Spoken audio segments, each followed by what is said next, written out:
Go. Can Sam Darnold outplay CJ Stroud? Can Brian Flores stop CJ Stroud?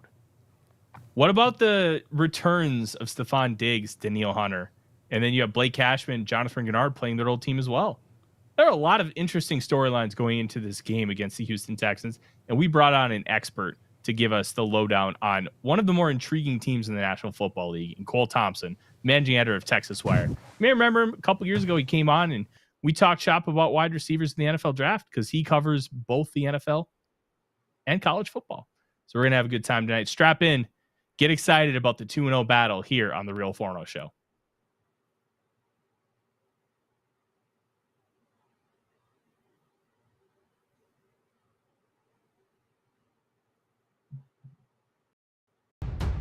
Ladies and gentlemen, welcome to the Real Forno Show, hosted by the one and only Tyler Forness. A to Z Sports sought him out to be their Minnesota Vikings reporter and NFL analyst. And he's a proud contributor over at SKOL North's Purple Daily. Tyler is also the captivating host of The Good, The Bad, and The Hungry on the Voices of Wrestling Podcast Network, and a founding member of Vikings First and SKOL.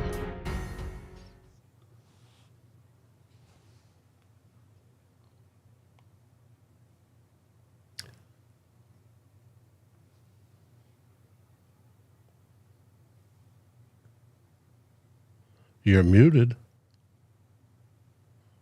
How did I get muted? I don't know what just happened. You looked adorable doing that, by the way. I didn't want to say anything. I was about to let him roll. Oh, yeah. I didn't even hit the mute button. I don't even know. But anyways, I got the point right. That's what matters. Welcome to the Real Forno Show. To my left, managing editor of Texas Wire and Houston Texans Wire. I'm been thrown off. Cole Thompson, how are you? How we doing? Yeah, you know what? This is a fun matchup. I always enjoy talking about the Minnesota Vikings for some reason. They're, for some way, shape, or form, just like a team that always feels cool to root for. On top of that, they're 2-0. Like, this is an actually really exciting matchup going into US Bank Stadium. I'm pumped to see what we're going to get from Sam Darnold. I'm pumped to see now Justin Jefferson going up against his former LSU teammate, Derek Stingley Jr., There's a lot to go into this. And by the way, you talk about players that the Texans have. We got to talk about players that the Vikings have that were stars for the Texans. There's a few on that side too. Yeah, there's so many interesting storylines, and I kind of want to start there, Cole, because, you do have Jonathan Gennard, Blake Cashman, the two higher profile names that the Minnesota Vikings have that played for the Houston Texans, and they played for them last year. To my knowledge, they wanted to try and bring back both Gennard and Cashman, but the Vikings were able to swoop them up. And they have Danielle Hunter, who they swooped up from the Vikings, who wanted him back, but they were okay letting him go because of stylistic reasons. And Stefon Diggs, who hasn't been with the team for 4 years, but is finally making his return to US Bank Stadium. From the side of the Texans, kind of how are Diggs and Hunter approaching the game? Are they approaching it with like this massive chip on their shoulder? Are they just kind of excited to be back? What's the vibe? So we haven't gotten to speak to either one just yet. That comes tomorrow. Unfortunately, you got me at the wrong time. But what I will say is that the way that they fit this offense and defense are schematically, I think, a lot better than where they were the last couple of years. A thing about Danielle Hunter is he's great when he is actually having his hand in the dirt and being able to work with a 3-point stance versus a 2-point stance. You also have just seen him absolutely terrorize the Texans' offensive tackles in practice. I mean, it took one day for you to realize, we might have landed an all-pro caliber player opposite of a Will Anderson Jr. We're feeling pretty good right now. And he's been consistent as all hell throughout practice. He has been one of the more tone setters, I think, for that defensive front. And if you go back and you watch in the Indianapolis game, so many times they had to stunt to keep him out of plays because of when he got in the backfield, it became a foot race for Anthony Richardson. And the difference between an Anthony Richardson and a Caleb Williams is, that speed is going to add a second element to his game that allows him to move into the open field. And then Stefon Diggs, the relationship with him and CJ Stroud started well before they ever actually were teammates. Stroud met with him at the Pro Bowl last year, and they started to have conversations where they were on the team about what he needs to do better, where are some intricacies that he thinks can elevate his game. And Diggs was very honest with him. He told him certain things that he likes about a quarterback that really stands out, that makes you different. And slowly but surely, when conversations became a big factor of the status of him in Buffalo came along the way, the Texans trade away a first-round pick to get the Vikings 2025 second-round pick. Surprise, surprise, another storyline between these two teams. They used that to make sure that they were able to acquire Stefon Diggs. And so that 2025 pick actually does not belong to the Texans. It belongs to Buffalo. And in return, to give up a first-round pick, basically you got Stefon Diggs for a year, and that's kind of where you feel like. And their relationship has grown throughout the offseason. They were in Paris together. They went to a workout facility in California together. They went down to Coral Gables, Miami on the entire QB, tight end, wide receiver group trio. They had a great dinner out there. Diggs, from a personality standpoint, which has been a big storyline for years, whether it be in Minnesota, whether it be in Buffalo, you don't get that feel right now. And again, it's 1 year contract trying to prove that he can get a brand new deal, and he still is valuable as one of the premier wide receivers in the NFL. But it does feel like he is spending more time being attentive to younger players. You know, you talk to John Mechie, you talk to Tank Dell. Both of them have said he has pulled them aside on consistent occasions to tell them, here's where you have to cut. Here's the way that you need to continue to run your routes. If you want to go ahead and study film, let's talk about it. When he drops a pass in practice, he goes to the jug machine and does 15 catches in a row because he wants to make up for it. On top of that, you also have him working with the cornerbacks. He has been very diligent with second-round pick Kamari Lassiter on his approach to the game, how you have to plan and play and plug with the wide receiver core. I mean, when going up against these wide receivers. And so when you have that in mind, he's being more than just a quality teammate. He also is understanding kind of that veteran presence. And I think that's because you look at where the Texans are, what they added in this offseason, how they were able to build last year from what a lot of people thought was probably the storyline of the offseason. They're a team that's going to compete for an AFC title. They're a team that's going to compete for a spot at the Super Bowl. And I think that at this point, he would rather just have the opportunity to be a factor for that team than be the leading man on a roster that he knows is going to be one and done in the postseason. That's a really good point. And with Diggs, it's always been about winning. And he's got that kind of, like, for lack of a better like comparison, almost like that Mamba mentality where it's just like win, win, win, win. Yeah. And if he feels like he's not being utilized enough to help win football games, he's going to tell you so. And he did that with the Minnesota Vikings. And he told them straight out, like, you need to use me more. And then they said, yeah, we will. And then they just didn't. And then he wanted out and got out and proved that he could be an all-pro level player. I believe he was a 2-time all-pro with the Buffalo Bills. And lo and behold, here he is now with the Houston Texans. Oddly enough, just on a 1-year deal because they voided out the final few years of his contract, which is a gutsy move by Diggs. But I also think it plays into that win now approach that the Texans are utilizing, because let's be real, you hit gold with CJ Stroud, and now is kind of the time. And I kind of want to transition into having the conversation about Stroud. Watching the first two games, I've got a 3 TV setup in my basement, and I'm keeping tabs on like certain games, and I've watched in full both of the Texans games, and it feels like Stroud is still a little bit rusty, for lack of a better term, because when I'm seeing him make some of these throws, they're not as crisp as it was last year. It feels like he's missing just a little bit. That crossing route to Tank Dell, if he lays that in the breadbasket, that's a touchdown. It hits him in the hands above his head, and it's an incompletion. Just little things like that. What are you seeing from CJ Stroud as he enters his second year? Am I onto something here? Because I've seen some bonkers stuff, and he's still doing it, but just feels like he needs to grease the wheels a little bit. I think that the big point that you want to make here is that it's a roller coaster. You're going upwards, and then you see the downward spiral, and then there comes the loop, and then there comes the corkscrew, and then you see the highlight grab where he's on one knee, and he already has his eyes on Brevin Jordan down the field on a 4th and 1, and okay, we're going to make this throw because we're just that talented. You move outside the pocket, and you get a Nico Collins on a 13-yard scramble that most quarterbacks would be sacked at, but then he makes a quick 3-yard out route to Dalton Schultz, and it's a little outside reach. That's where you kind of are right now when it comes to Stroud. And I think that partially it's due to the offensive line, and not to say that Stroud isn't going through his progression fast enough, but keep in mind that he has already been sacked, I think, 7 times in the last 2 games, and he has been hit 21 times in the last 2 games. So he's being pressured. The pass protection has been hit and miss at times, both at tackle and at guard. Kenyon Green, the former first-round pick out of Texas A&M, was really, really good in pass pro against Indianapolis. And then I have no idea what happened, but it's like he went back to his rookie season where it just felt like it was bafflingly bad.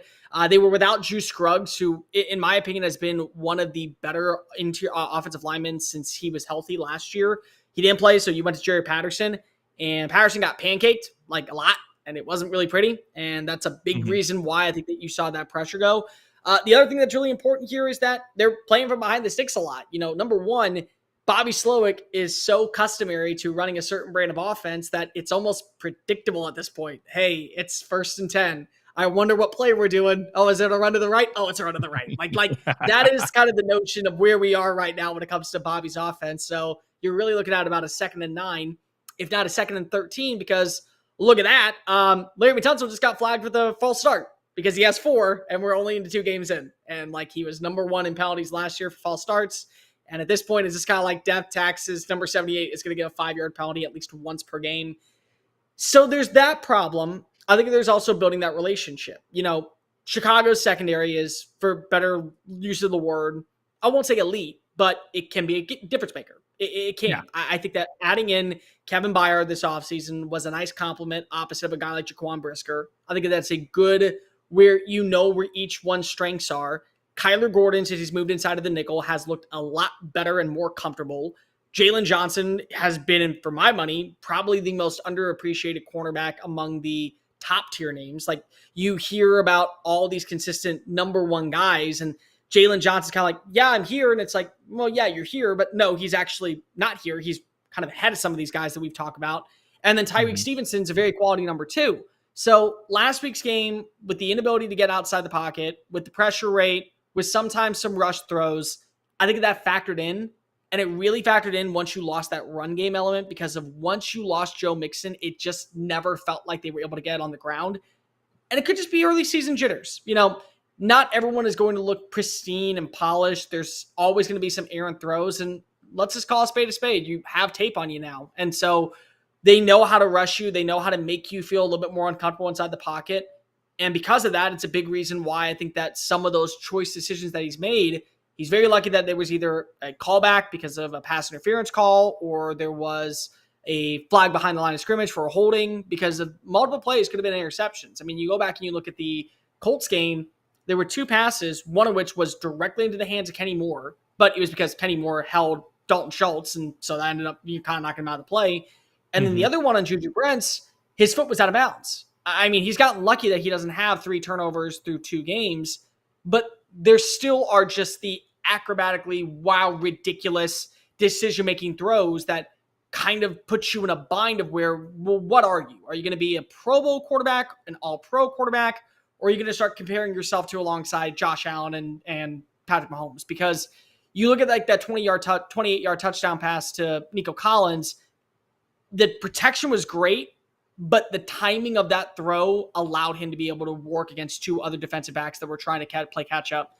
And that's kind of where you are with Stroud, is that you'll get those throws that are just super impressive. And then you'll get that one bad blundering throw that you're like, well, why would you make that? Were you rushed? What was the reasoning behind it? Yeah, I think that's a really interesting breakdown. It feels like he's just a young quarterback working through it, and you see flashes of the elite, and it's not all coming together, but I want to transition to the Bobby Slowick offense, because the element of being robotic, which is something we dealt with Kirk Cousins for years, where you just kind of know what you're going to get, and there's going to be some flashes of, oh, this is really good, and there's going to be some, all right, buddy, what are we doing? And if he is really that predictable at first down, we're going to run to the right, Brian Flores is going to eat him up, spit him out, and then reheat him in the morning. It's going to be really bad. Flores obviously just cooked his mentor, Kyle Shanahan, this past weekend with the 49ers. The second year in a row, Flores honestly took over the game and whooped ass on the 49ers. Yeah. What is there any level of optimism that you can have for Bobby Slowick as a play caller going into a situation where Flores understands how to eat the lunch of a Shanahan disciple and has honestly done so at, I wouldn't say the Jedi Master because that's his dad, Mike, but he's for sure the apprentice. Well, for one, I'll be able to ask him that tomorrow because if he does coordinator meetings on Thursday. And I think that's going to be a big deal because if you look at Shanahan having similar offense to Bobby Slowick and what just happened last week, that's a great testament. But number two, I think you have to have optimism because I don't know who's playing running back this week. I don't think anybody knows who's playing running back this week. Joe Mixon is day-to-day with the ankle injury. Hamstring for Dameon Pierce. Cam Akers, fun name remembered in Minnesota these days. Definitely, I think, is the favorite, and he is a good fit for the style of offense that they want to run. But he also wasn't able to move really past the line of scrimmage. He had one breakaway tackle, and against the first team defense for Chicago. He fumbled the ball at the line of scrimmage. Now, to be fair, when he fumbled the ball, there was an illegal hands to the face, to his face mask, and he pushed it up. So maybe that's a reason why he fumbled, but still, fumble's a fumble, turnover at the 1 yard line.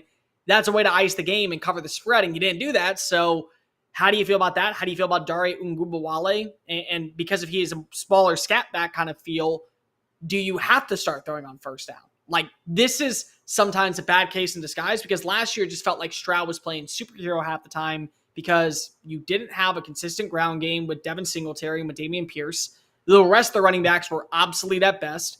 And so you kind of forced Stroud to have to grow up in front of your eyes and play 3 years advanced football because of there was only one way to win the football game, and it was through number 7 connecting with number 3, connecting with number 12, connecting with Noah Brown when he was healthy at the time, Dalton Schultz, who really came on strong. So that might be the case, is that right now, because of the situation that goes on with running back, you may have to throw it. You can't trust that a Cam Akers is going to be able to get yards after contact. You can't trust that Dare Ungubawale is going to be anything more than a swing back out of the backfield for a couple of big-time catches. You can't trust that you have another option like a British Brooks, the undrafted free agent out of North Carolina, that can be anything more than just a third and short back that uses his power and low center of gravity to win in the open field and really just get to that next level and through the sticks. So it's like there's a sense that says, I think that you have to be optimistic that because of the way that practice is going to go this week, the game plan is going in without Mixon, going in without Pierce. And that might allow you to change up how you do things. But if there is a scenario where, yes, Mixon does play, hopefully you stick to the game plan that you thought he wasn't going to play. Because the last thing you want to do is have an offense that becomes too productive and too predictable when it's just always one-dimensional. And one-dimensional, Tyler, it doesn't have to just be when we're talking about this as a offense that is based off of them being a great passing attack on second and short, or they can only win through the air. It also comes to running it to the right on first down, as we have seen literally almost every first down this upcoming season underneath Bobby Slowick, which is really funny because if that was a problem last year and you would figure that you would learn through some of the mistakes, it's becoming a bit alarming. It's becoming a little bit alarming, and I think that this is a week where you definitely know that you just watch as the product didn't work with Jordan Mason. It didn't work with any of the jet sweeps whenever it came to Deebo Samuel. They were able to basically eviscerate Brock Purdy into making mistakes and have to win through the air. That didn't happen, and you took a dub. You took a loss in the process. And so Houston's feeling confident. They have a 2-0 lead over everyone else in the AFC South. Everyone has not won a game yet. They can take a 3-0 lead if they get a win because of nobody in the AFC South plays each other. So they can still have a 3-game lead going into the end of September, but you can't be predictable on offense. And honestly, at this point, it's hard for me to imagine how they're not predictable when all we see is the same things over and over and over again. It literally is repetition of trying to turn to insanity. Yeah, that's something that I think we dealt with. I know Clint Kubiak is all in the rage right now because of what he's done with the New Orleans Saints. But we had him right now. Yeah, which is wild because in 2021, he was okay.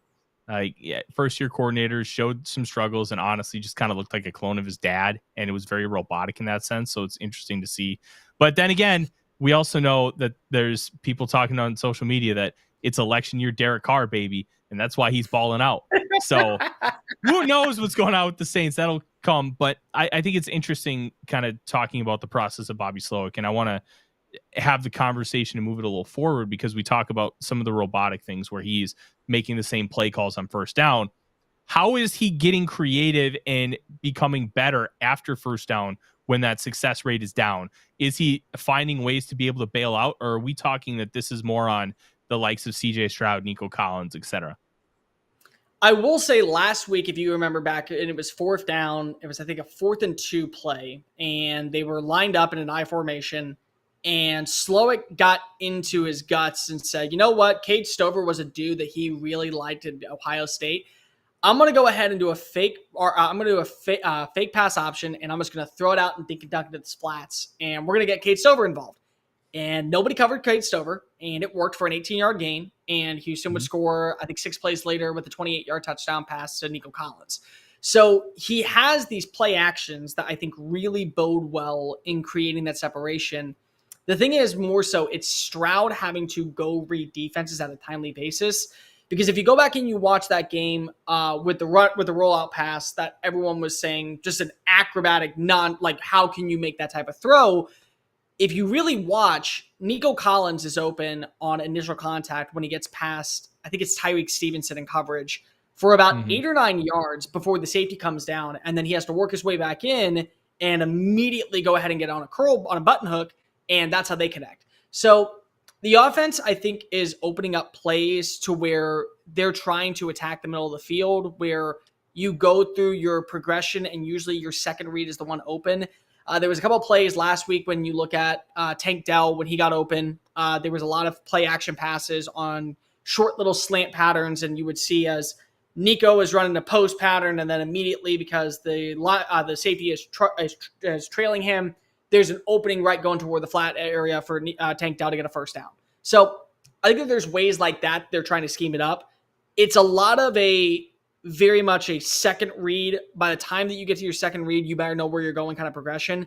And it's been multiple. I think that the one blessing that you talk about when this Texans offense is not only do they have the personnel that I think can go toe-to-toe with most of the NFL, but they all have wide receivers that can create separation as number ones depending on the day. You know, if you have trouble in the nickel, you're going to have a lot of trouble guarding Stefon Diggs. That's going to be an issue because you can't put a linebacker on him because his route running is too pristine and he's too good after contact.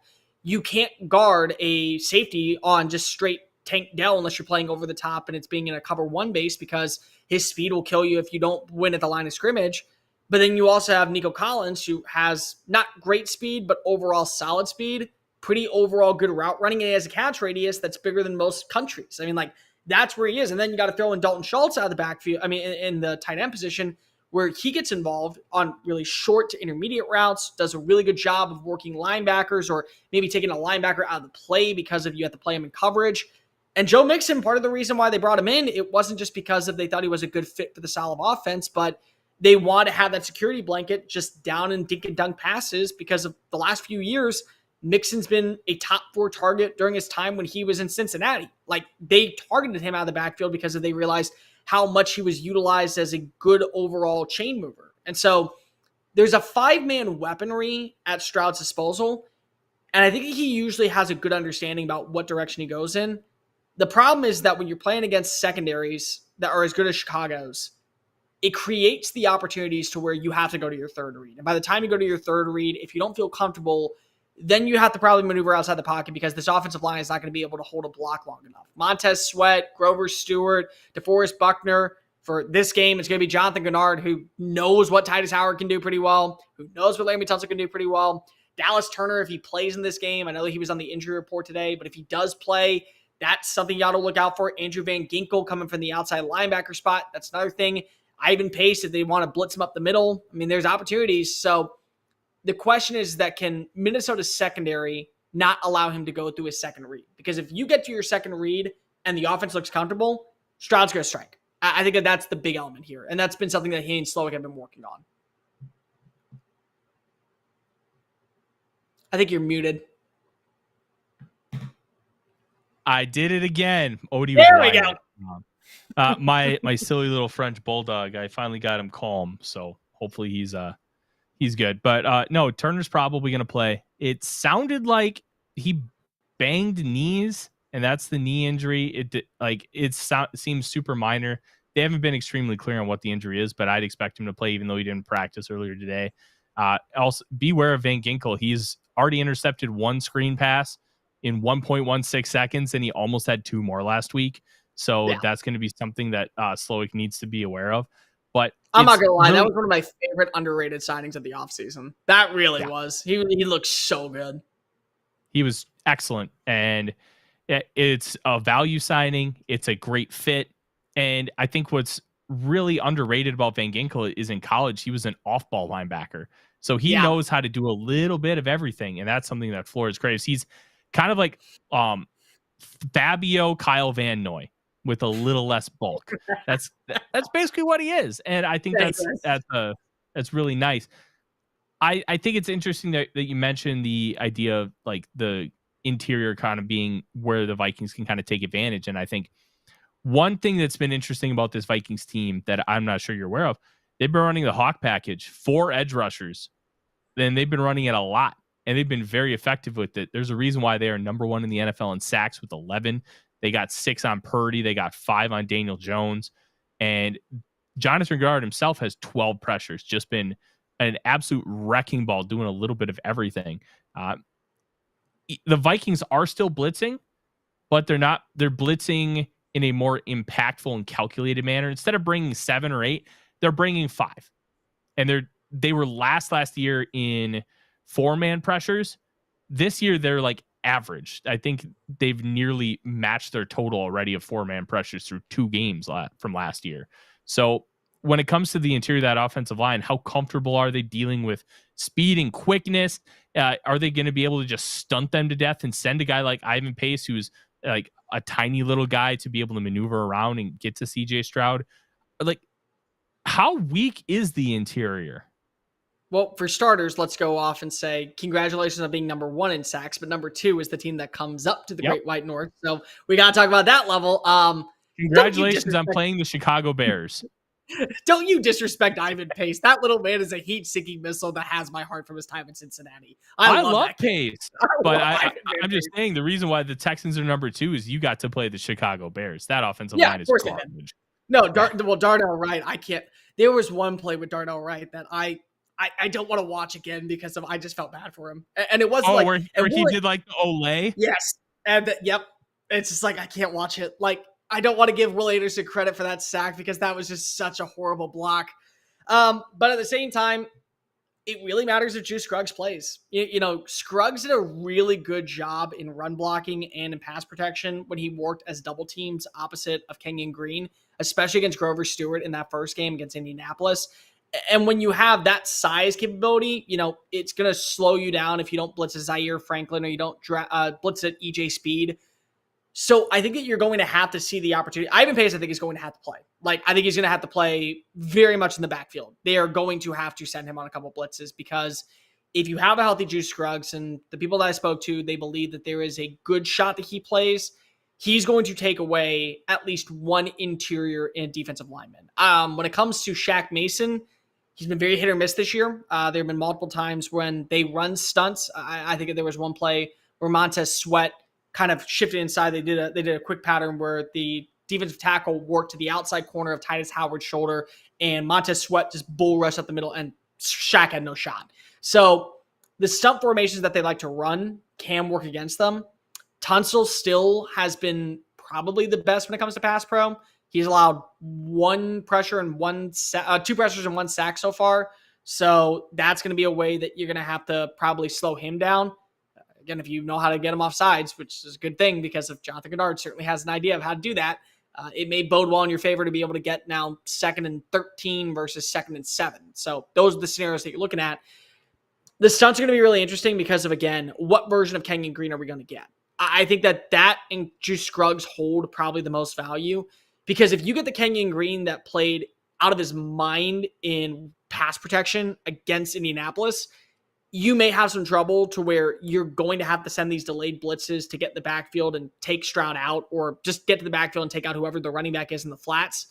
But if he looks like how he did against Chicago and he's a little bit too lenient and he's moving a little bit too forward and he's not able to get pressure, hand placement down properly, it might be a rough day at the ballpark. I mean, like, that's just kind of the bottom line, is that Scruggs plays a big factor, and Green's progression. We've seen Dr. Jekyll and Mr. Hyde within 2 weeks. So which version are you going to get? But could they handle the stunts? I think they could if they're fully healthy. I think if they're not fully healthy, there's going to be a moment where if you're Bobby Slowick, you're sitting down and you're saying, quick reads, start swinging it out to Tank Dell as much as possible. Don't be afraid to throw a bubble screen to Stefon Diggs and let him work to the outside corner. You got to try and find a way to get the ball and continue progress because they're just eating us up alive. If they are not fully healthy on the interior offensive line, it may be one of those days where they walk away with a win, but it is not a win that they feel confident in walking away with. It's literally because of a mistake happens with Sam Darnold, and they get set up in great field goal range, and Kaimi Fairbairn, who at this point has just been literal Mr. Clutch, it's getting a 60-yard blast, and he's walking out with a dub. He's turning into the new Justin Tucker because Tucker, dude, he is so good. Tucker's only made one 50-plus yard field goal over the last 2 years, if you can believe that. And it was the what was it, like a 54-yarder or something? It wasn't even a long one. Because I remember there was one time where he made, of course, the 62, but last year I think it was like a 54, and Kaimi now has 6 of his 7 kicks from over 51 yards. That's absolutely bonkers. Yeah. If you can get a difference maker like that, it matters. I kind of want to move over to the secondary because going into the offseason, it was pretty much Derek Stingley Jr. and who's going to play with me. And I think they did a relatively solid job rebuilding that. I'm a really big fan of Kamari Lassiter that they took at 42nd overall. What's the secondary kind of looking like? Has it shaped out to be a really solid unit? Because, I mean, cornerback, it's basically Derek Stingley and Lassiter, but Jalen Petrie might be the biggest small statured hard hitter I've seen in a long time. That dude is just a missile, and I love it. So I remember when we were in Indianapolis last year for the combine, and there's always like one question I like to ask scouts just because of it's fun and see if they agree with other people. And the number one answer I got of who is the one player that you do not want to see work with a coordinator was Kamari Lassiter and a D'Amico Ryans defense. Ooh. And I don't think I have to go further than just looking at that. Like the way that he plays is exactly the way that D'Amico wants his quarterbacks playing. He was phenomenal in his second game against Rome Odunze. I think he allowed 1 catch for 5 yards. In 2 games, he has had the lowest passer rating allowed for a rookie cornerback. I think since I gotta go way back. I think it's since Aqib Talib. Like it's a milestone. Wow. He's been almost perfect in playing in coverage. So he's done a really good job. Derek Stingley, fully healthy. The problem with Stingley is, again, you're going to get the all-pro version of him for 11 games, and the trade-off is you get him out for 6. So can he stay healthy for a full season?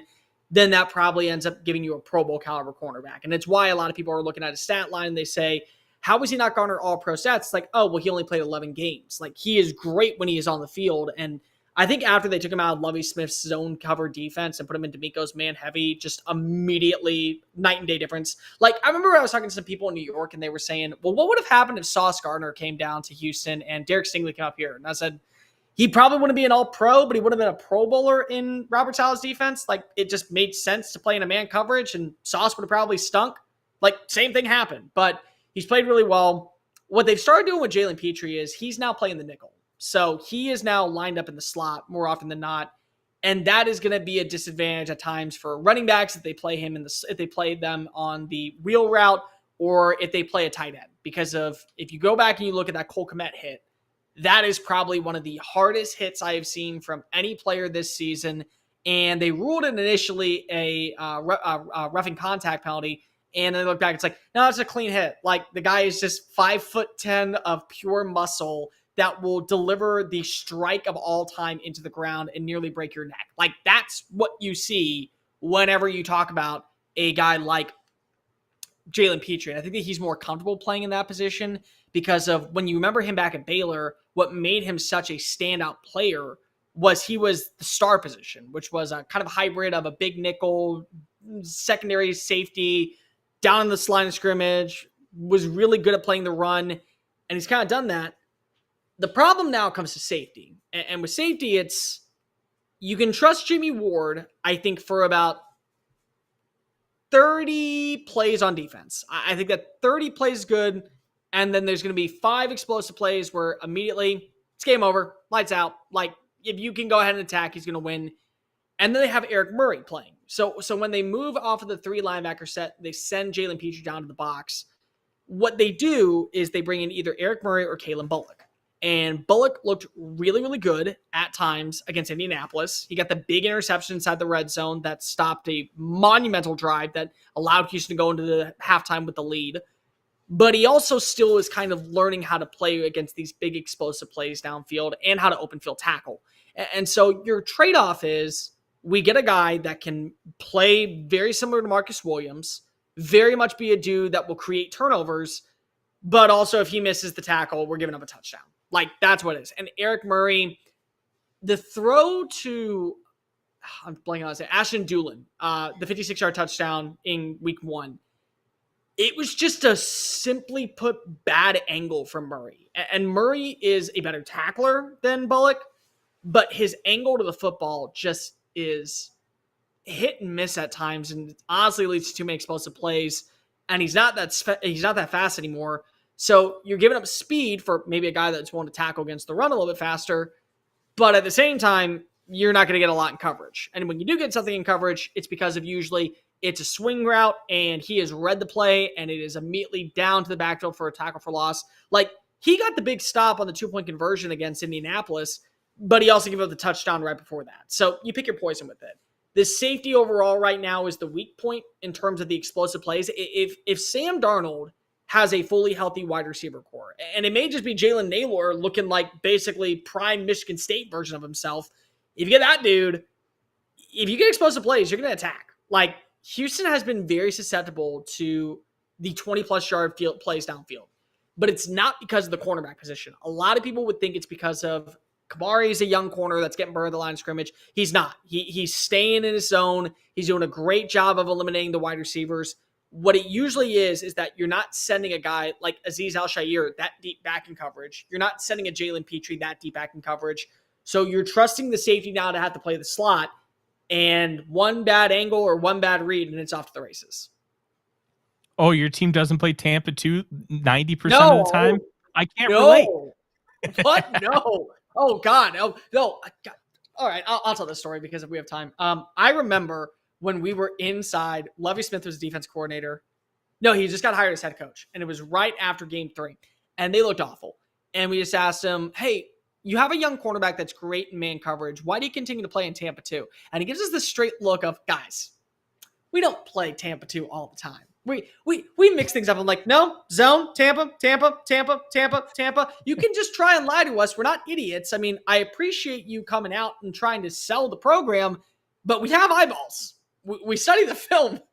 There was like 19 reps in a row of Tampa 2. Just nonstop. Terrible. Listen, Tony Dungy disciples going to be Tony Dungy disciples. That's what they do.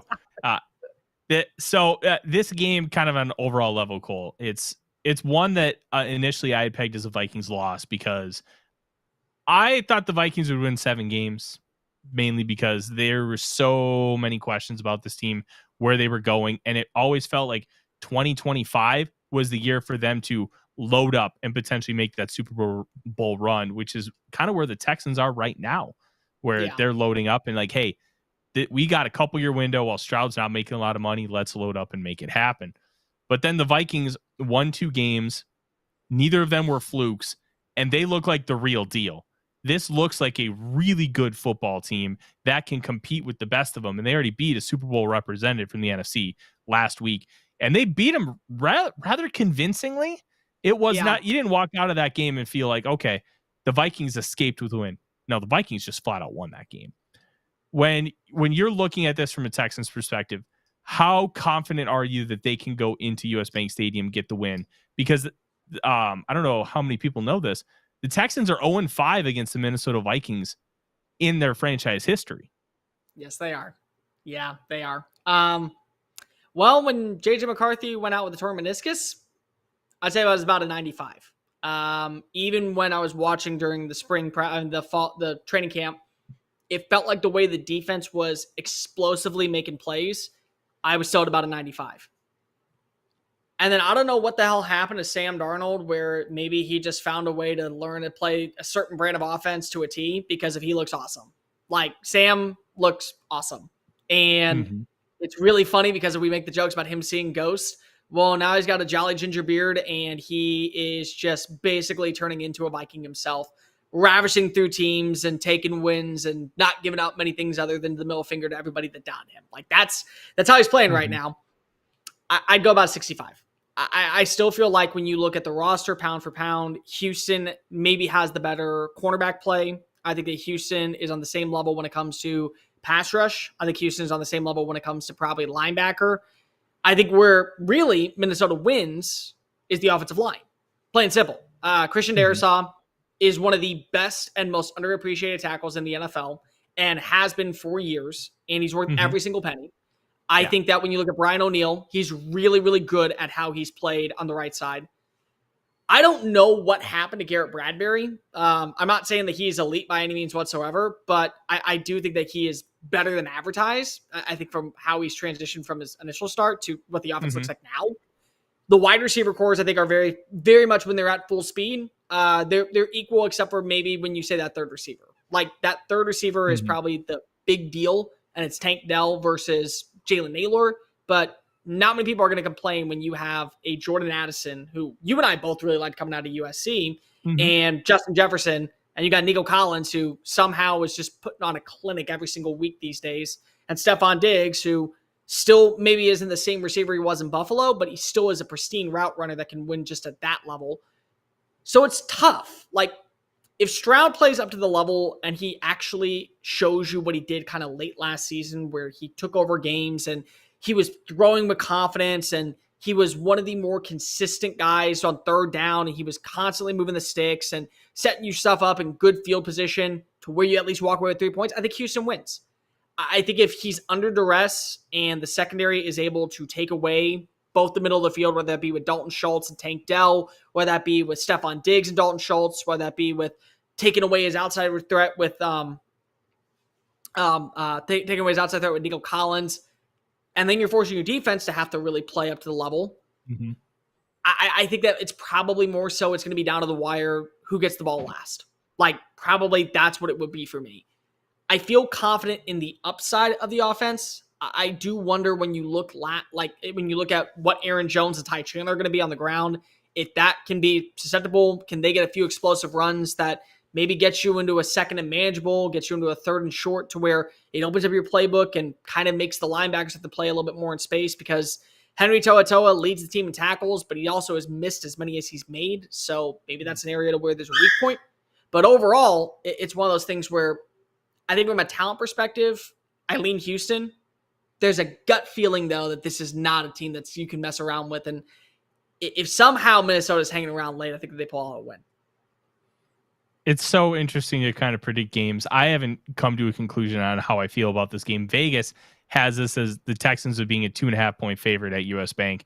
And that's a little bit of a correction after the first couple weeks, because the Vikings have looked as good as they are. And now that you have a sample size, you can start to view it as a trend.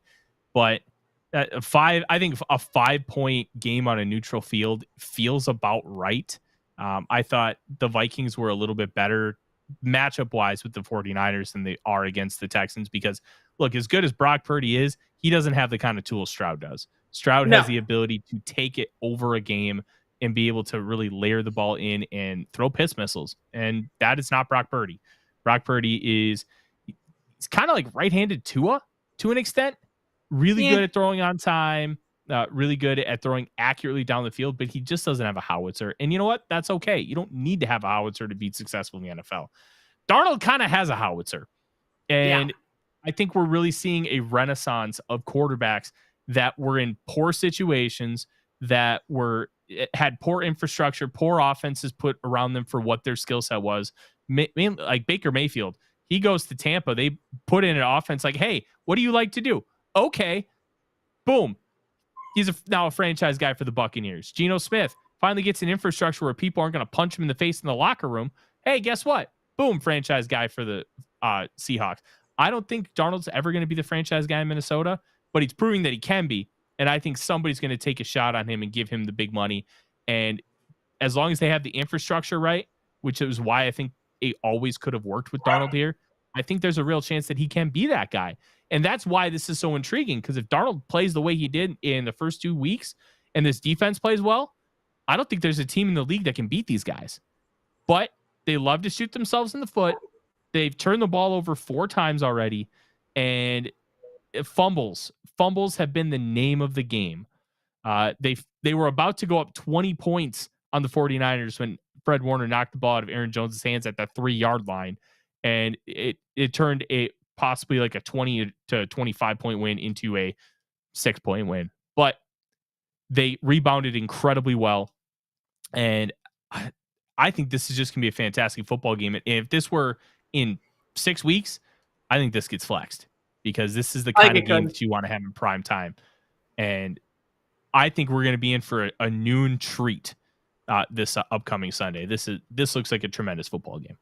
Let's just go with this. I usually make at least 3 bets per week. This is one game I'm not touching because I don't feel comfortable on either side. And I'm glad that you brought up the Renaissance. Like, I love that Baker Mayfield is just coming into his own, because so many people thought, oh, Dave Canales was going to be the reason for it. Now Dave Canales is gone. Liam Cohen's in, and he's got the Bucs sitting at 2-0, and he's been one of the better quarterbacks. And Sam Darnold, the same thing. When you're put in a situation to where things are starting to build around you and there's a lot more confidence, you get to work on those minor tweaks that become major assets to your game. Like, you and I both remember when he was in New York, Sam Darnold had a howitzer. Like, it was like, that was never the problem. It was the accuracy, and it was the timing, and it was leading your receivers, and that became a big deal. And so they traded him to Carolina. That's a dumpster fire of an organization right now that has no sign of getting better anytime soon, even if you hire 6 coaches in 6 years. Like, it's still going to be who you are because of what's at the top.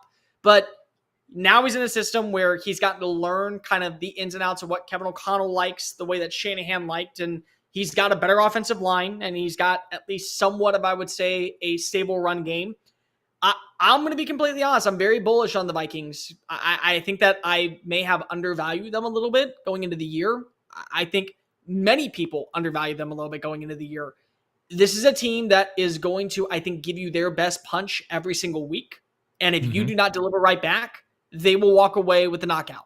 And so for Houston, for Green Bay, for Detroit, for anybody, it feels like right now, whoever goes up against Minnesota, home or away, you have to give them 4 quarters of action. And I think the biggest blessing that I've looked at is you take away how they played against New York. And you take off the helmet and the logo and the branding, and it's the exact same they played against the Super Bowl NFC champions. And if that's the version you're going to get, that's the version that you fear. But at the same time, the thing about Houston is there just feels like there's that second element that maybe they haven't hit yet. And it's because of the quarterback that they have in Stroud and because of the pass rush that still right now is coming into its own.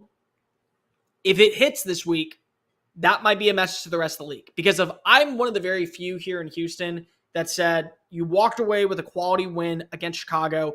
You skate by the sheer grit of a 3rd down completion to Nico Collins from CJ Stroud.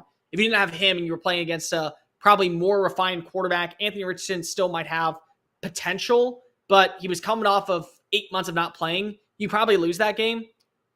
You have to play perfect, I think, on Sunday if you want to walk away with a solidified win. And if not, Minnesota is going to be undefeated. One of these teams will be undefeated afterwards. I promise you, I will not be shocked if either one is. Same here. Before we go, Cole, because I want to be respectful of your time, your biggest X factor, who is going to make the biggest difference on either side on Sunday? Tank Dell. I think it has to be Tank Dell. I love Tank Dell. Because they're planning for Stefon. Like, I'm already just guaranteeing you in practice, they're trying to find ways to take him out of the game. Nico Collins, they'll double team him if they have to. Tank Dell had -3 yards last week against the Chicago Bears. Bonkers. He has not had negative yards. He has not had negative yards since high school. He's always finished with at least 10 yards per game. The fact that he was taken out, I think that they're just going to be playing pissed off and trying to funnel feed him as much as possible. Because I think that there is a clear matchup when you look at how they play against Stefon Diggs. I think there's a clear matchup on how they play against against Nico Collins. I think there's a clear matchup of how they're going to guard Dalton Schultz. If Shaq Griffin, who by the way was a former Texan as well, another name that was also involved on the outside whenever he lines up on the outside. Yeah, whenever he lines up on the outside. There were multiple plays last year in practice where Shaq Griffin just could not stop Tank Dell. And I'm going to be completely fair. Most people can't stop Tank Dell. Tank Dell will stop himself or the ball just won't get to him. Like, that's how fast he is and how quick of a route runner and change of direction he has in his 5'9", 165-pound frame that somehow can take on hits from 230-pound linebackers and get back up and still be smiling afterwards. Like, he's that good. I think he has to be the X factor in this game because of, I don't know, and maybe you'll be able to answer this better. Do you think Jordan Addison's going to play this week or no? I think we're going to find out Wednesday or Thursday or Friday. He did not practice today. So the interesting thing is he got a high ankle sprain on his left ankle in joint practices middle of August with the Cleveland Browns. And then he injured his other ankle with a hip drop tackle on a screen pass against the New York Giants. So he's got instability right now on both ankles. It sounds like they're optimistic that he might be able to give it a go. It all depends on how he responds. He worked out over to the side during practice, but he was listed as a DMP. But the fact that he's working out at all on the side during practice is a really good sign. I think they need him. Need him. I don't know. That final drive where they had to get some nails plays to seal the game against the 49ers, no Jefferson, no Hawkinson, no Addison. And they drove 66 yards in 14 plays and got 6.5 minutes off of the clock. So I'm not going to say that they need him, but they need him. And if he plays, I think that's probably going to be the biggest X factor for the Vikings because that's going to ease pressure off of everybody in the passing game and make things a little bit easier, especially for Jefferson, who, let's be real, Jefferson is just on a different level than almost every receiver I've ever seen, except for prime Antonio Brown and Randy Moss. I didn't get to really enjoy Jerry Rice in his prime. Like, I got to see post ACL Jerry Rice, and that, like, he was phenomenal at 41. He had 1,000 yards for the Raiders, but my viewing experience, I don't think anything tops Randy Moss and prime Antonio Brown. Jefferson's on that level, though. He's on that level. No, he is. I think the big difference is, like how you said, having Addison out there does wonders for Jefferson and opens up plays. Yes. Having Tank out there does the exact same thing for both Stefon and Nico, because if you can't double team either one of them and you still have to involve what is going to be Dalton Schultz, and after last week, Cade Stover, they like to run a lot of 12 personnel. When they do run 12 personnel, Stover has a relationship with Stroud. That's something that they don't have to work on with chemistry. Yep. If Mixon somehow does play, you got to be a threat with him out of the backfield. So when I look right now at how Tank can be utilized, that is the X factor for me. Because of if he has a good game, you're going to have to start covering him. And when you start covering him, you're opening up somebody else. And then at that point, you're just hoping that Stroud finds a way to miss. God, I love Tank Dell. I love him so much. One last question, and then I'm going to turn over to Dave because I'm sure he's got something for you before we head out. Why do the Texans hate Dameon Pierce? What's the backstory? Because from an outside perspective, it feels like the new regime comes in and then they just don't like the guy. It's obvious that he's not a perfect fit for how Bobby Slowick wants to run this offense. But why does it feel like he's just buried on this depth chart and will never escape? Well, last week he was injured, so he's actually the number 2. Like, he is ahead of Cam Akers. So that's fair. In week 1, he had 3 carries for 16 yards. Tyler, this could be real. Sometimes you have to go ahead and bite the bullet and say things aren't working out, and they just won't do it because he's just not a good fit. The style of offense that they want to run, it's not a fit, and it's not getting better. You know, you had him in the preseason and you thought, okay, well, things are going to be a little bit different. He's had a full year to learn the ins and outs of Bobby Slowick's offense. He had 7 carries for 8 yards. It didn't get better. It did not get any better. He's not great in pass pro anymore the way that he was as a rookie. He doesn't run with that same physicality. I think that there's a little bit of a nervous factor of, if I lose the power, then am I going to be able to keep the speed element? Because he lost a little bit of weight. And he also got hurt at the very end of the season. It's not a fit. Like, I really wanted him to get traded because I thought for his sake, just get a fresh start, be able to learn how to play a new style of offense, Maybe you'll end up coming out on the other side a lot better. There's a lot of teams that I think would love to have a running back of your physicality and the no-nonsense mentality, and especially the locker room persona. Like his locker room persona, he is the funniest dude in the locker room, and he's so easy to talk to, and he's so much fun to deal with as a media person. But it just feels like they're not seeing eye to eye. They're just not, and I don't think it's going to get any better. And if he does play on Sunday, and I think that he is trending toward playing, he might have to have a really big game, because if you think about this, him and Cam Akers fits the offense. At some point, fans are going to stop getting tired of seeing him have to have these moments. And again, 3 carries, 16 yards. It was a better performance than we've seen in a hot minute, but you want to see it get carried over. And right now it hasn't. Go Gators, baby. Dave, what do you got for Cole? First question. Does Danielle Hunter swap sides, or is he stuck on the left side of the defense? I think he's going to be stuck on the left side of the defense. That's just my personal thought. Last week you didn't see a lot of swapping. There were a few plays where they did, but not much. I think that he's going to stick on the left side, for my personal belief. And also, I think that is a better matchup because of, again, you look at where he has been for the last few years in practice of going up against Darnold and O'Neal, where if you're Will Anderson, you want to take maybe the lesser two, and even still, Brian O'Neal is no slouch. Like, I think I think that a lot of common folks just go, "Oh, he's playing right tackle. That means he's worse." No, that's not how the NFL works anymore, guys. You have to have a good left tackle. You have to have a good right tackle, and the Vikings have both. The Vikings have two of, in my opinion, the most underappreciated tackles at their respective positions, where they are nationally ranked every single year. And so Anderson's going to have a handful for himself, but I think that Darrisaw offers a little bit more in pass pro. And because of that, you're going to be able to have to, I think, get a guy like Hunter on him just because of that pure speed. I did not realize how big of a man he was and how physically intimidating as an individual he is. First time you speak to him, Danielle Hunter? First time you speak to him, you were terrified. You're like, please don't eat me. I'm just trying to do my job. Don't scare me. He's the nicest guy, though. Like, he's just quiet. He lets the work speak for himself, but he looks like he will kill you. Yeah.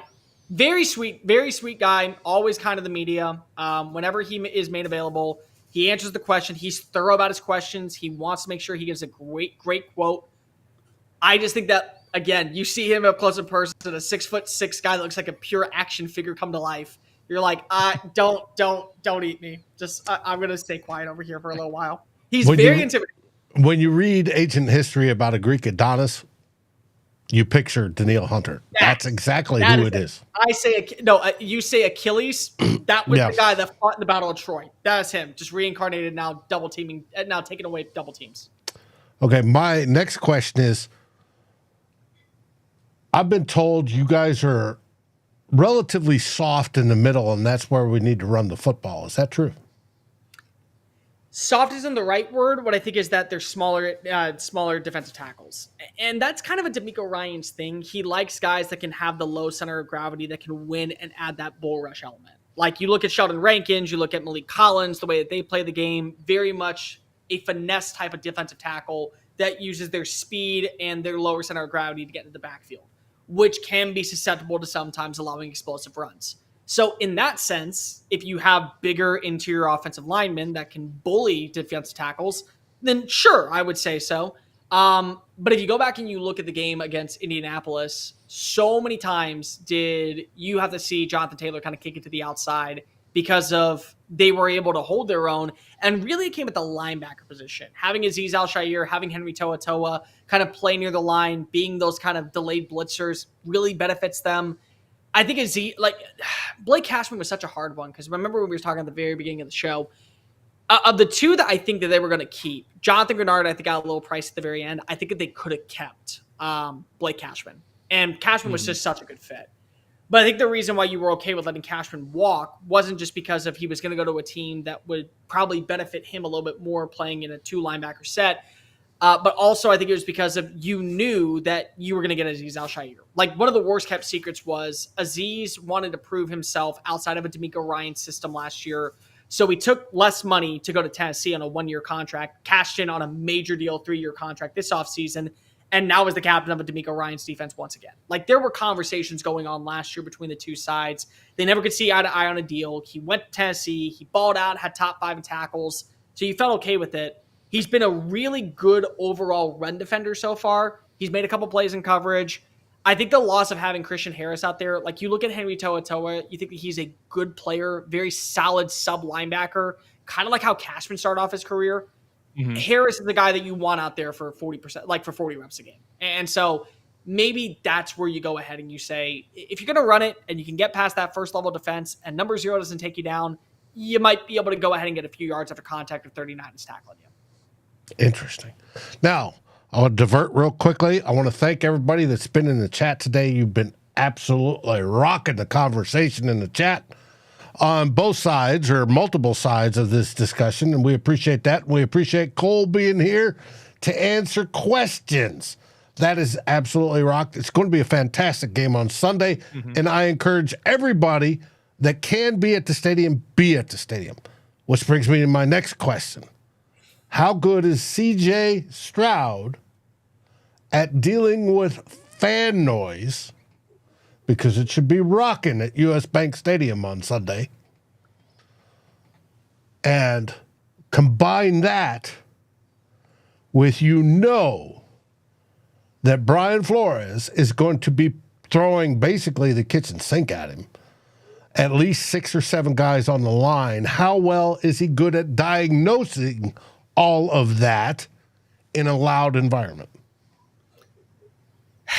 My favorite stadium outside of probably the classics is actually US Bank Stadium. I love US Bank. It's so fun. It's so cool. The atmosphere on game days is awesome. I remember when I was working for Monday Night Football, and it was right when US Bank opened up. It was the year before the Super Bowl, and inside that building, you could just feel the atmosphere. And I've heard from people since the last time I was there, it's that way every Sunday. Like, just the overall atmosphere of Viking culture is second to none.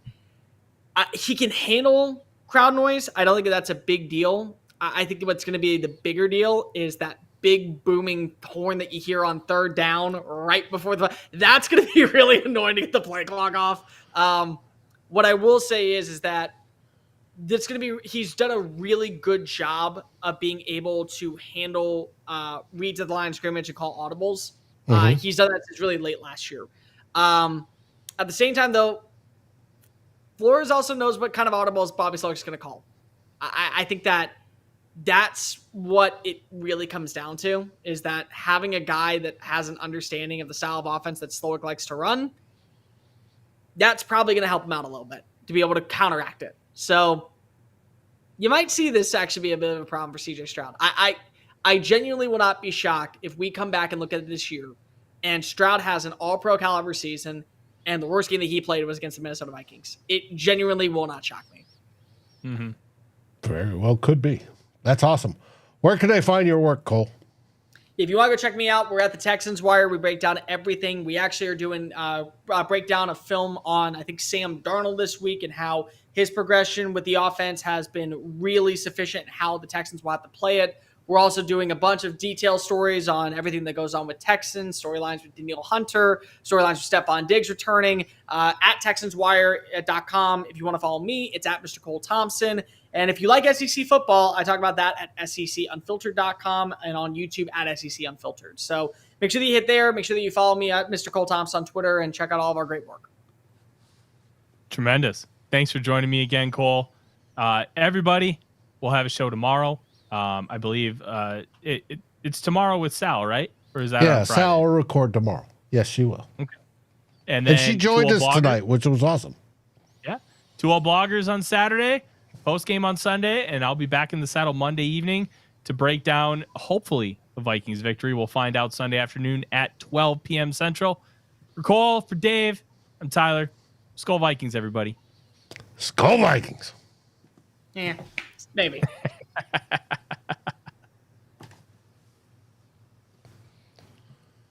Oh, that button stinks. Holy crap. That button is being a real pain in the butt.